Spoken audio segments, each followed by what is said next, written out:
Şu dünyadaki en olgun kişi acıya gülendir.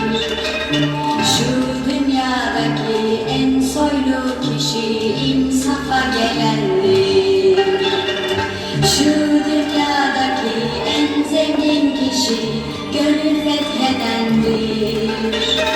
Şu dünyadaki en üstün kişi insanı sevendir. Bütün dünya buna inansa, bir inansa, hayatlara olsa, insanlar el ele tutuşsa, birlik olsa, uzansak sonsuza. Bütün dünya buna inansa, bir inansa, hayatlara olsa, insanlar el ele tutuşsa, birlik olsa, uzansak sonsuza. Bütün dünya buna inansa, bir inansa, hayatlara olsa, insanlar el ele tutuşsa.